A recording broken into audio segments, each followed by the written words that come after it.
नमस्कार, स्वागत है आपका केदारखंड एक्सप्रेस न्यूज में। मैं हूं आपके साथ कुलदीप राणा आजाद।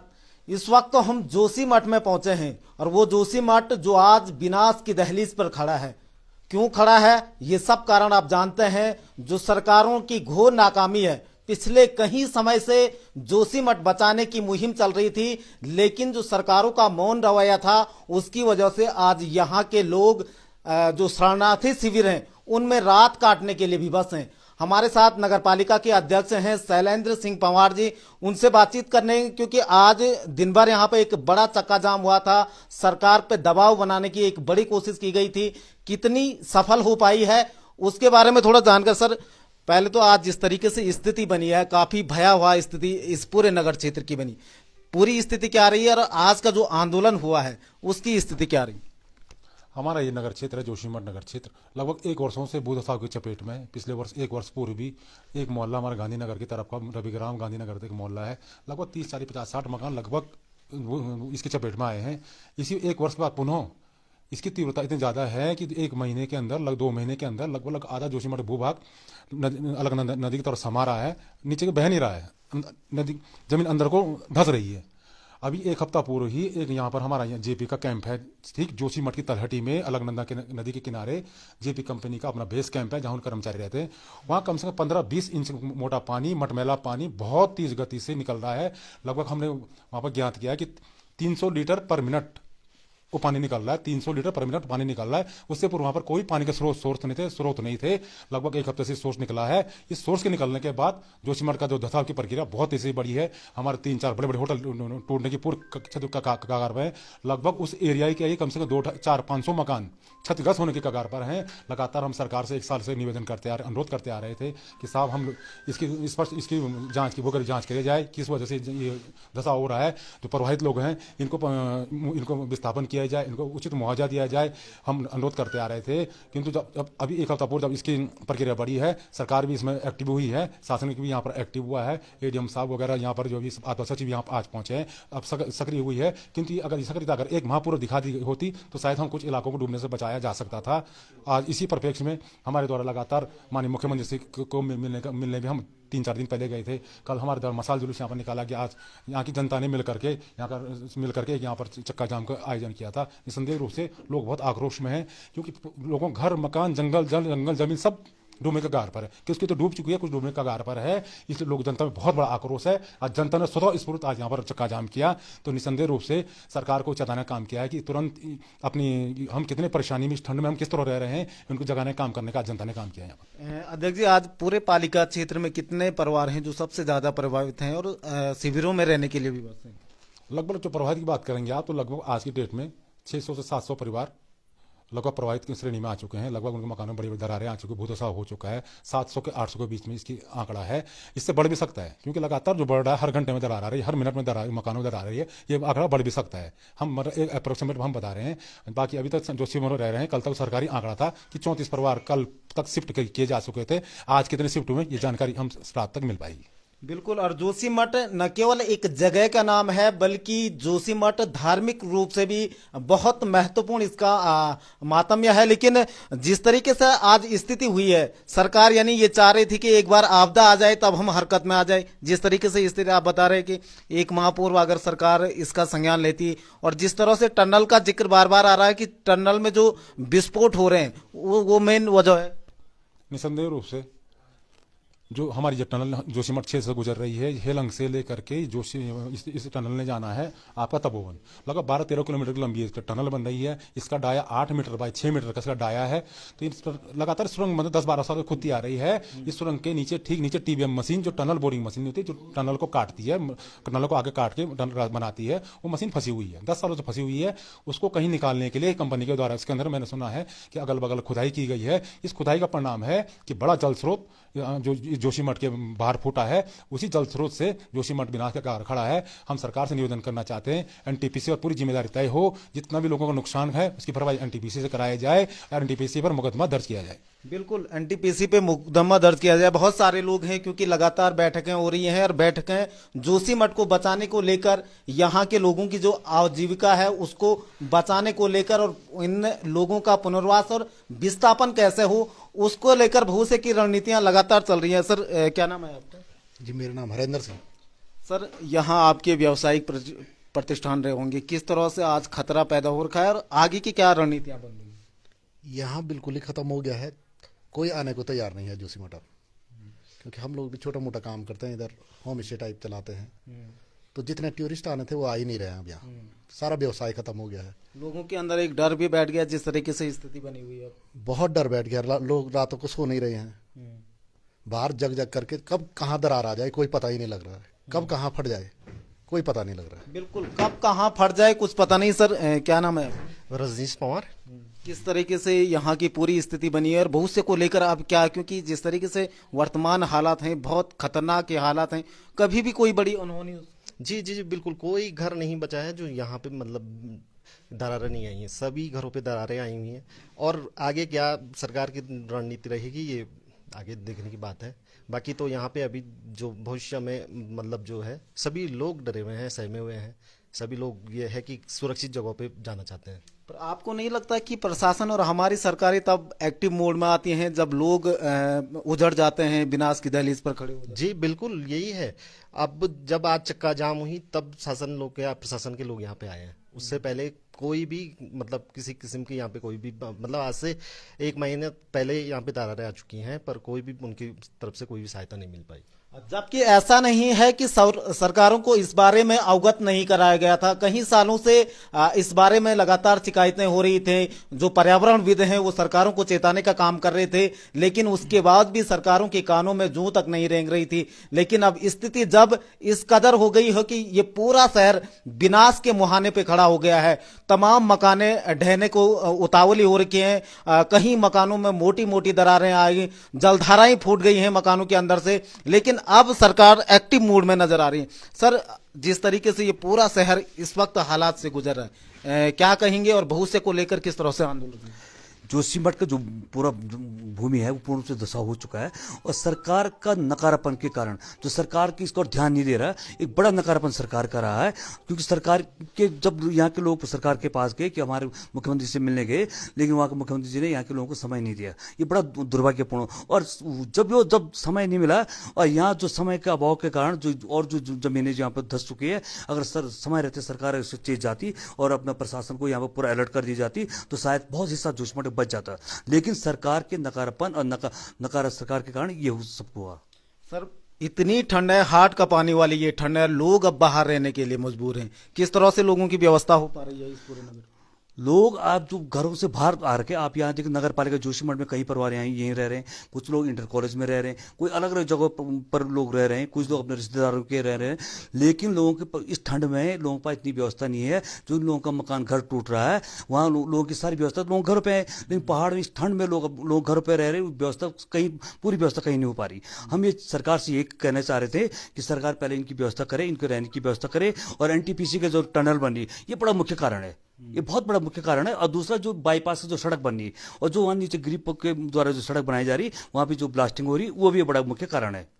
क्योंकि ये हिमालय, मध्य हिमालय के क्षेत्र है और यहाँ पे सबसे नवीन इसको हिमालय बताया है, सबसे नया ही हिमालय है।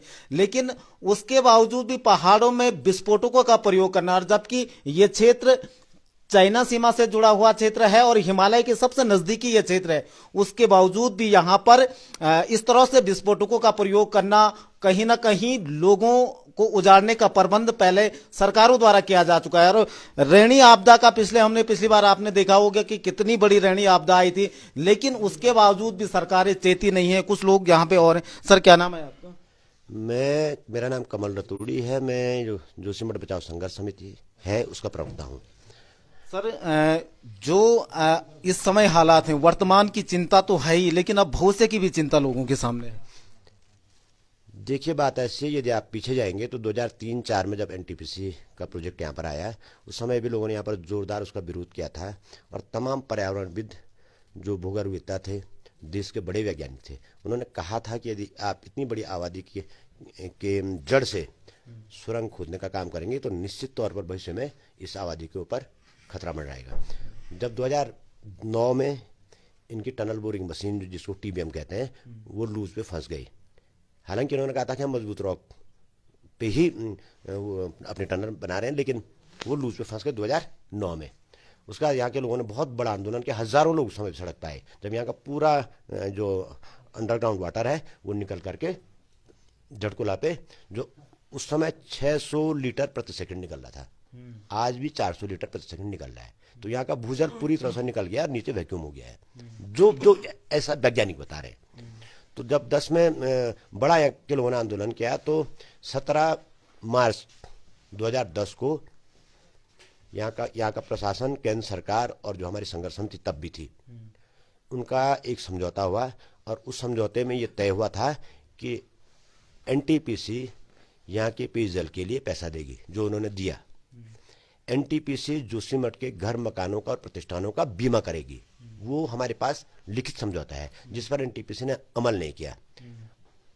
तीसरी बात थी कि एक उच्च अधिकार प्राप्त कमेटी बनेगी, जो इस बात की समीक्षा करेगी कि क्या इस प्रोजेक्ट को आगे रन किया जाना चाहिए या नहीं किया जाना चाहिए। उस पर भी अमल नहीं हुआ, और सरकार जिद पर अड़ी रही, और आज स्थिति ये है, आप देख रहे हैं आके। उस समझौते पे पूरी स्थिति का सरकारों का क्या धरा ये पूरा है? अगर आज भी एनटीपीसी ने एक प्रेस रिलीज जारी किया है, और लगातार एनटीपीसी ऐसा कह रही है कि हमारी परियोजना से ये परिघटना घटित नहीं हुई है भूधसाव की। लेकिन यदि आपने 2010 में यहाँ के पानी के लिए 10 करोड़ रुपए देना स्वीकार किया, तो आपने ये भी स्वीकार किया कि हमारी परियोजना की वजह से पानी का नुकसान हुआ। आपने कहा कि हम घर, मकानों का बीमा करेंगे, इसका मतलब आप 2010 में स्वीकार कर रहे थे कि हमारी परियोजना की वजह से जोशीमठ को प्रभावित हो रहे, इसके बीमा कर रहे थे। हालांकि उन्होंने नहीं आगे बढ़े, नहीं बीमा किया, और उसका खामियाजा आज हमको भुगतना पड़ रहा। अब अभी की परिघटना में भी कोई 1 महीने 2 महीने पुरानी बात नहीं है। पिछले साल अक्टूबर-नवंबर महीने में गांधीनगर एक इलाका हमारा है, छावनी बाजार कहते हैं, वहां पर 14 घरों में दरार आई, और वो 14 घरों के लोग आज शिफ्ट हो रहे हैं, अब शिफ्ट हो रहे हैं। आप समझ लीजिए, अक्टूबर नवंबर में उन घरों में दरारें आई थी, गांधीनगर इलाके में, छावनी बाजार में 14 घरों में केवल। और 16 नवंबर 2021 को यहाँ पर हमने विशाल प्रदर्शन किया था, और उस दिन कहा था 16 नवंबर 2021 को कि आप यहाँ का व्यापक भूगर्भीय, पर्यावरणीय, वैज्ञानिक सर्वेक्षण कराएं। लेकिन सरकार ने नहीं किया। उसके बाद हमने स्वतंत्र भूवैज्ञानिकों से आग्रह किया, जिसमें डॉक्टर नवीन जुनियाल बड़े यहाँ के भूगर्भवेत्ता है, डॉक्टर एसपी सती, डॉक्टर सुब्रा शर्मा जो बीएचयू में बड़ी भूगर्भवेत्ता है, वो लोग यहाँ आए, उन्होंने यहाँ सर्वे किया और एक रिपोर्ट तैयार की, और उस रिपोर्ट में उन्होंने स्पष्ट तौर पर एनटीपीसी को इस भूधसाव के लिए जिम्मेवार माना। उन्होंने 7 फरवरी के आपदा को भी जिम्मेवार माना। उन्होंने कहा कि 7 फरवरी के आपदा ने इतना बड़ा झटका इस पूरे भूखंड को दिया है, ये पूरा चरमरा गया है। लेकिन एनटीपीसी मानने को तैयार नहीं है, सरकार एनटीपीसी के बचाव में है। तो इस स्थिति में हमारा ये मानना है कि पूरी तरीके से एनटीपीसी इसकी जिम्मेदार है। जो 2010 का जो हमारा समझौता है, उस पर सरकार अमल कराए, प्रशासन अमल कराए। एनटीपीसी जो नुकसान जोशीमठ का हुआ उसकी पूरी भरपाई करे, क्योंकि समझौता किया आपने स्वीकार किया कि हमारी वजह से नुकसान हो रहा है। वो आज कुछ भी कह दें उनके अधिकारी, लेकिन उन्होंने स्वीकार किया उस वक्त में। वो जो समझौता पत्र है वो हमारे पास मौजूद है, हम आपको उपलब्ध करा देंगे। अब की स्थिति है कि 1 बरस से आगे लोग खौफ में कह रहे हैं भाई कि यहाँ सर्वेक्षण कराओ, विस्थापन की बात सोचो। यदि 1 साल में इन सब चीज़ों पर अमल होता है, ये विस्फोट बंद होते। हाँ, और उसके बाद सरकारी कमेटी बनी, तो सरकारी कमेटी ने हालांकि एनटीपीसी को बारी किया, उनको करना ही था। हमने सरकारी की बनी हुई कमेटी की रिकमेंडेशन को पूरी तरह से खारिज नहीं किया। उन्होंने कुछ बातें ठीक कही, लेकिन जो बात उन्होंने छोड़ी जानबूझ करके कि कमेटी कब बनी थी? ये जून जुलाई माह में वो भी यहाँ पर आए, उन्होंने सर्वे किया, उनके साथ हम लोग भी रहे, चेयरमैन नगर पालिका भी रहे, और हम तो स्वयं उनके साथ घूमे उन स्थानों पर जहाँ भूधसाव उस टाइप हो रहा था। और उन्होंने अपनी जो रिकमेंडेशन दी, उस रिकमेंडेशन उन्होंने कहा था कि अब इस पर तत्काल रोक लगनी चाहिए काय पे, भारी निर्माण पे। लेकिन जून जुलाई के महीने से लेकर और ये 2023 जनवरी है, सरकार ने अपनी ही कमेटी की बात नहीं सुनी। अगस्त माह में हम सचिव आपदा प्रबंधन जो आज यहाँ पधारे हुए रंजीत सिन्हा साहब को देहरादून जाकर मिले, और ये सब बातें उनके सामने रखी। और जो 2010 का समझौता है एनटीपीसी के साथ हमारा, तो जो डॉक्टर रंजीत सिन्हा अभी सचिव है हमारे आपदा प्रबंधन के, उस समय डीएम चमोली थे, और उन्होंने ही समझौता करवाया था। उनकी अध्यक्षता में कमेटी बनी थी, बाकी लोग भी थे उसमें। सुशील कुमार शिंदे जी हमारे केंद्रीय ऊर्जा मंत्री हुआ करते थे, उनका उसमें जिक्र है। यहाँ के मुख्यमंत्री जी का जिक्र है। सतपाल महाराज यहाँ सांसद थे, उनका जिक्र है। केदार सिंह फनिया साहब यहाँ के विधायक थे, उनका जिक्र है। अनुसुईया प्रसाद मैक्रो जी पूर्व विधायक थे यहाँ के 2010 में, उनका जिक्र है। यहाँ पर जो सिटिंग हमारे नगर पालिका के चेयरमैन थे, उनका जिक्र है कि इन सब की सहमति से ये समझौता होता है। इतने लोग उसके मतलब साक्षी गवाह हैं। और आज कहने की हमारी वजह से नहीं हो रहा है, और कुछ लोग उस बात को स्वीकार करवाने की बात कर रहे हैं। तो अब यह है कि अब ये बात तो पुरानी प्रघटना है। अब नई बात यह, जैसे अध्यक्ष नगर पालिका जी ने कहा, अभी तत्काल जो लोग बेघर बार हो गए हैं उनको तत्काल रिलीफ देने की आवश्यकता है, उनको उचित विस्थापन देने की आवश्यकता है। और जोशीमठ का चूंकि आर्थिक, धार्मिक और पर्यटन का ही महत्व नहीं है। जोशीमठ का जो सबसे बड़ा महत्व साहब वो है सामरिक। सेना का ब्रिगेड मुख्यालय यहाँ पर है, आईटीबीपी का बेस यहाँ पर है, बीआरओ का हेड ऑफिस यहाँ पर है। यही हमारे सामने सेना का सबसे बड़ा हेलीपैड है, विकल्प बरेली के बाद कहीं है नहीं, सेना का प्राइवेट सेक्टर। यहीं से सारी रसद सब कुछ यहीं सप्लाई होता है जोशीमठ से, क्योंकि ये इनका सेना का फील्ड हॉस्पिटल यहाँ पर है कि बॉर्डर पर कोई कैजुअलिटी हो जाए, कोई घटना हो जाए तो यहीं फर्स्ट एड के लिए आते हैं। फिर यहाँ से आगे सेना का जो फील्ड हॉस्पिटल है, उनका जो गैराज है, वहाँ पूरी दरार से उपट गया है। ये सब बातें हैं। आज प्रशासन ने कुछ 2-3-4 बातें कही है, उस पर वो कितना अमल करते हैं, बहुत भरोसा हमको इस सरकार पर नहीं है, बहुत भरोसा नहीं है जिस तरह का इनका रवैया है। लेकिन आज उन्होंने कुछ 3-4 बातें कही है कि एनटीपीसी के काम पर हमने रोक लगा दिया है, बाईपास के काम को हमने रोक दिया है, और विस्थापन के लिए भी जो अभी इमीडिएट व्यवस्था हो सकती है उन लोगों की वो कर रहे हैं। और भी बहुत सारी बातें उन्होंने हमको लिख के दी हैं, वो भी हम आपको दे देंगे। बिल्कुल, जिस तरीके से अभी बताया इन्होंने कि तमाम चीजें जोशीमठ केवल, मैंने शुरुआत में भी इस बात का जिक्र किया था कि एक जगह भर का नाम नहीं है, बल्कि यहाँ पे जो हमारी भारत और चीन की सीमाएं हैं उसका सब कुछ यहीं से संचालन उसका होता है। सेना की तमाम गतिविधियां यहाँ से होती हैं, और उसके अलावा धार्मिक और पर्यटन के लिहाज से महत्वपूर्ण तो है ही, लेकिन जिस तरह से लोगों के व्यवसाय इस पूरे क्षेत्र से जुड़े हुए हैं वो भी एक महत्वपूर्ण है। और आज जिस तरीके से हालात इस शहर के बन गए हैं, रहने लायक इस तरीके से नहीं हो गया, क्योंकि लगातार लोगों के घरों में मोटी मोटी दरारें पड़ रही हैं, जलधारा ही घर के भीतरों से फूट रही है। तो ये कहीं ना कहीं आने वाले भविष्य के लिए बड़ा संकट है। और जिस तरीके से अगर जो टनल निर्माण एनटीपीसी कर रही है उस पर अगर तत्काल रोक नहीं लगती है तो ये शहर आने वाले दिनों में इसका पूरा भूगोल बदल सकता है। हम कल इस पूरे शहर की तमाम तस्वीरों को आपके साथ साझा करेंगे, आपके साथ दिखाएंगे, और सरकारों को जी। और हम सब लोग देश के प्रधानमंत्री जी से आग्रह करना चाहेंगे कि इस इलाके का इतना बड़ा धार्मिक, सामरिक महत्व है। ये हेमकुंड साहिब का मुख्य पड़ाव है, बद्रीनाथ धाम का मुख्य पड़ाव है, वैली ऑफ फ्लावर का मुख्य पड़ाव है, और ओली जो डेस्टिनेशन है इंटरनेशनल विंटर, वो यहाँ पर मौजूद है। और जब ये शहर ही नहीं रहेगा तो ये सारी गतिविधियाँ, अभी ट्रॉली का, देश की सबसे बड़ी ट्रॉली, उसका संचालन बंद हो गया। तो प्रधानमंत्री जी से, रक्षा मंत्री जी से ये भी आग्रह रहेगा कि क्योंकि राष्ट्रीय महत्व का अंतिम नगर है ये हिंदुस्तान का नगर पालिका से, तो इसको राष्ट्रीय आपदा मानते हुए उसी मानक के आधार पर यहाँ विस्थापन और मुआवजे की नीति प्रधानमंत्री जी तय करें। बिल्कुल। और हमारे साथ कुछ और लोग भी हैं, उनसे भी बातचीत करेंगे। सर, क्या नाम है आपका? मैं लक्ष्मण रावत फरकिया जी हूँ। सर, जिस तरीके से स्थिति हालात अभी बने हैं, इस हालात पे तो जिस तरीके सरकार भरोसा तो दे रही है, लेकिन भरोसा कितना कर पाना सही रहेगा? अभी जिस प्रकार से यहाँ पे ये एक आपदा अचानक से इस मौसम में यहाँ पे आई है, इस आपदा को देखते हुए जो सरकार कदम उठा रही है, थोड़ा विलम्ब से कदम उठा रही है। तो अभी यहाँ पे सभी लोग टीमें पहुंच चुकी है, शासन प्रशासन की टीम पहुंच चुकी है, और जो आपदा गठित यहाँ पे भूवैज्ञानिकों की टीम पहुंच चुकी है आज शाम को। तो कल से यहाँ पे देखो आप आगे कार्रवाई होगी और क्या क्या निकल के आता है कि किस वजह से यहाँ पे ये आपदा का जो इस ऐसे मौसम में ये आपदा आ रही है। बिल्कुल।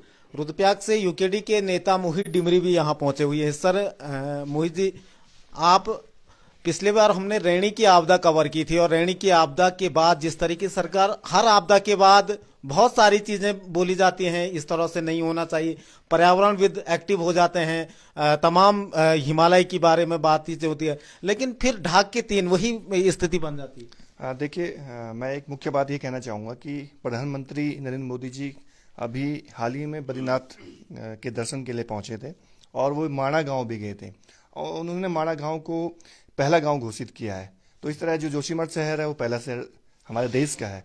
आज इस शहर पर संकट खड़ा हो गया है, तो मैं चाहूँगा प्रधानमंत्री जी इस पर ध्यान दें। जो जोशीमठ शहर है, जो यहाँ के लोग हैं, उनके सामने आज एक तरह से बहुत बड़ी आपदा आ गई है। उनके पास सिर्फ छुपाने के लिए अब जगह नहीं रही, वो अब लोग बेघर हो गए हैं। तो हमें चाहते हैं, जैसा अभी हमारे पूर्व के कुछ साथी कह रहे थे, कि इसको राष्ट्रीय आपदा घोषित की जाए। तो मैं समझता हूं कि राष्ट्रीय आपदा घोषित होने के बाद जो मानक होते हैं पुनर्वास के, विस्थापन के, जो भी राहत के काम होते हैं वो होने चाहिए।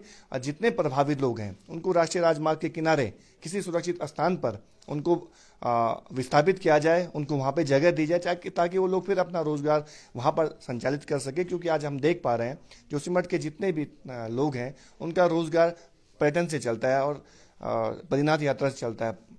तो आज उनके सामने एक बड़ा संकट रोजगार का तो है ही है, साथ ही उनके अस्तित्व का भी संकट है।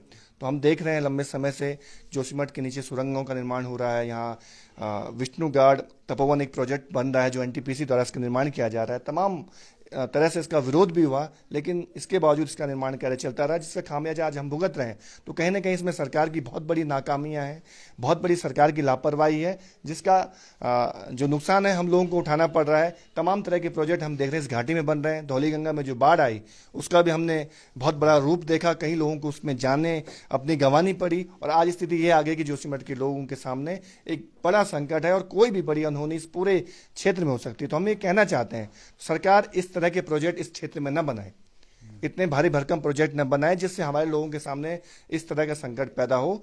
और हम लगातार ये मांग करते रहे हैं कि इस प्रोजेक्ट को बंद किया जाए। अगर ये प्रोजेक्ट आगे भी चलता है तो जो जोशीमठ का थोड़ा बहुत अस्तित्व अभी बचा भी है वो भी खत्म हो जाएगा।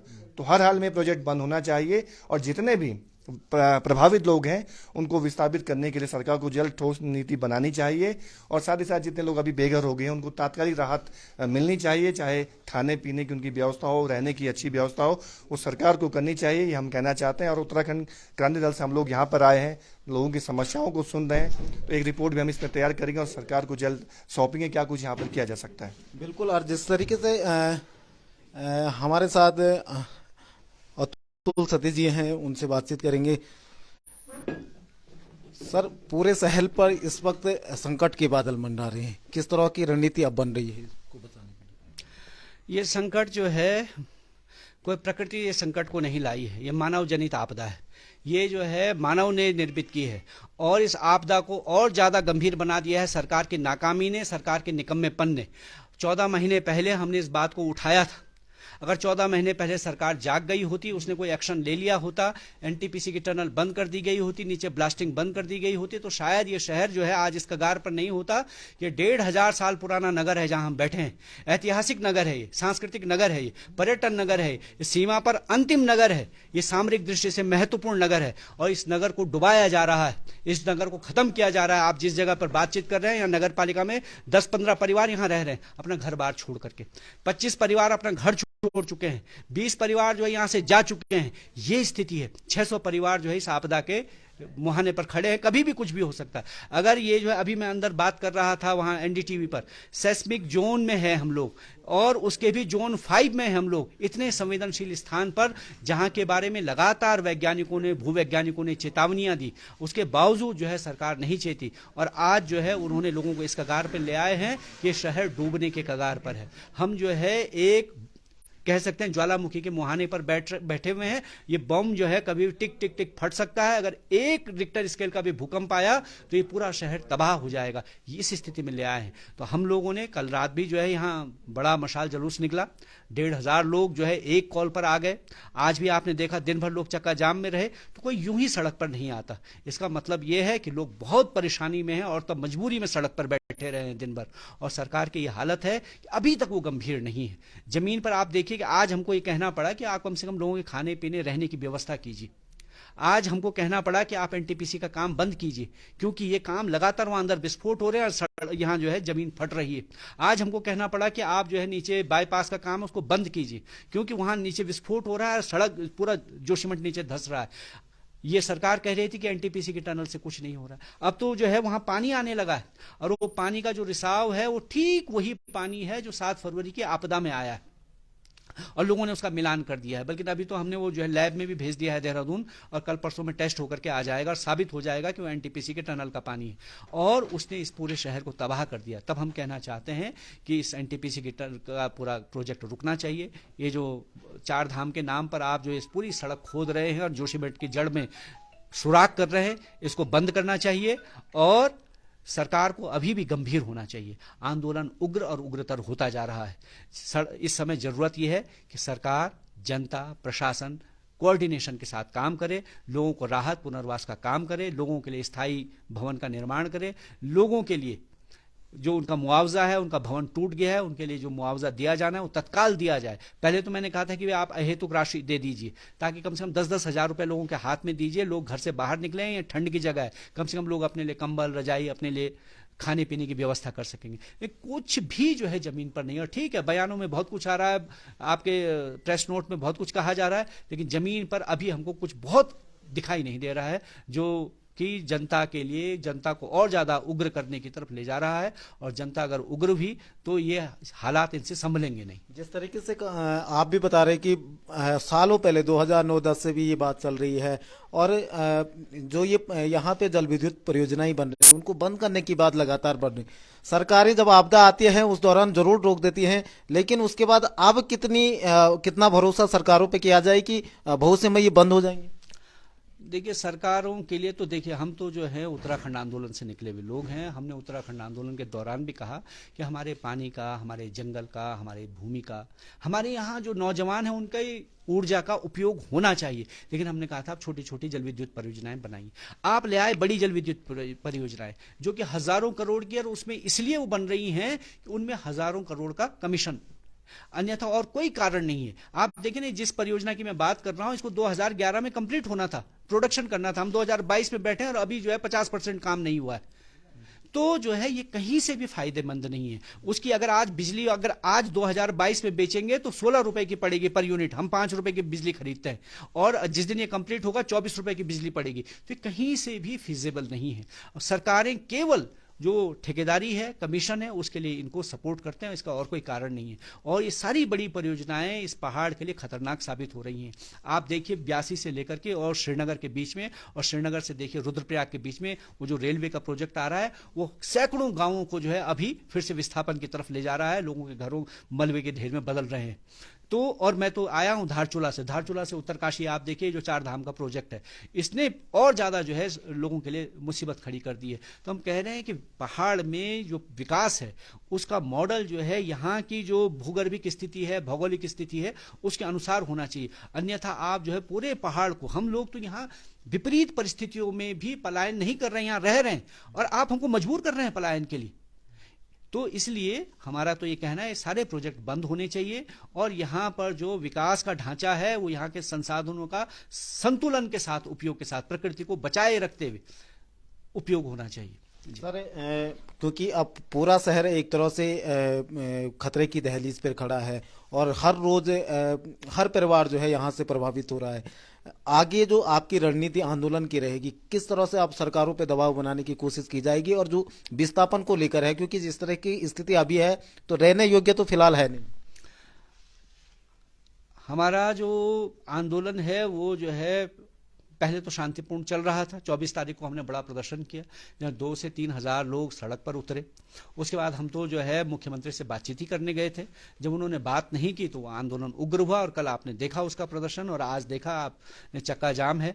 और कल से हम लोग जो है तहसील पर बैठ रहे हैं और इससे सरकार पर दबाव बनाएंगे। अगर सरकार फिर भी नहीं चेतेगी तो और इसको दूसरी तरफ ले जाएंगे। और हमने तो केवल जोशीमठ नहीं, हम तो पूरे उत्तराखंड के लोगों से ये अपील कर रहे हैं कि केवल जोशीमठ का सवाल नहीं है। आज हमारा नंबर आया है, कल जो है दूसरों का नंबर आने वाला है। वो चाहे रुद्रप्रयाग हो, चाहे वो देवप्रयाग हो, चाहे वो श्रीनगर हो। श्रीनगर से मुझ पर फोन आ रहे हैं लोगों के, हमारे घर के नीचे से टनल जा रही है और हम लोग परेशान हैं। तो ये पूरे उत्तराखंड में ये होने वाला है। तो हम तो कह रहे हैं कि पूरे उत्तराखंड को, क्योंकि हम देश की सीमा पर बसे हुए अंतिम नगर है, तो हम सामरिक दृष्टि से भी हम ये महत्वपूर्ण नगर था, इसको बचाने की जिम्मेदारी सबकी है। सबको इसमें जोशीमठ का साथ देना चाहिए। ये आंदोलन का एक वो है। और जहां तक विस्थापन और पुनर्वास का सवाल है, उसके लिए हमने विस्तृत लिख करके सुझाव दिए हैं। पहले भी हम आपदा प्रबंधन सचिव से मिले, उनको डिटेल सब कुछ बताया, और उसके बाद जब जो है उन्होंने 15 जनवरी की मीटिंग की बात कही, उसके बाद भी मैंने उनको पत्र लिखा, उसमें डिटेल बताया कि पॉइंट वाइज ये किया जाना चाहिए। उसके बाद भी जब नहीं हुआ, परसों मैंने डीएम साहब को वॉइस मैसेज भेजा, उनको कहा कि आप तत्काल जोशीमठ पे कैंप कीजिए और ऐसा ऐसा कीजिए। डीएम साहब का कोई पता नहीं है। आज भी वो एडीएम साहब आए थे और अब वो कुछ कुछ कह के गए हैं। जब तक वो जो है जमीन पर नहीं आया, हम क्या भरोसा करें। ये बिल्कुल भरोसा करने लायक तो बिल्कुल नहीं है। जिस तरीके से सालों से जोशीमठ में ये इस तरीके से त्रासदी के संकेत पहले से दिए जा रहे थे, लेकिन सरकारों ने न इस ओर ध्यान दिया, न स्थानीय प्रशासन ने इस ओर ध्यान दिया, और आज उसी का परिणाम है कि जोशीमठ पूरी तरह से तबाही की दहलीज पर खड़ा हो गया है। हालांकि अब आगे जोशीमठ के विस्थापन को लेकर रणनीति बनाई जा रही है, और सरकारें इसमें कितना सहयोग करती है, कितना यहाँ के लोगों के बारे में सोचती है, ये तो भविष्य के घर में है। लेकिन फिलहाल जो यहाँ के लोग हैं आक्रोशित हैं और शिविरों में रात काटने के लिए विवश हैं। केदारखंड एक्सप्रेस की टीम कल भी इस पूरे क्षेत्र में रहेगी और आपको तस्वीरें दिखाएगी कि किस तरह से इस पूरे शहर की स्थिति अभी वर्तमान में बनी हुई है। आप बने रहे केदारखंड एक्सप्रेस के साथ। नमस्कार।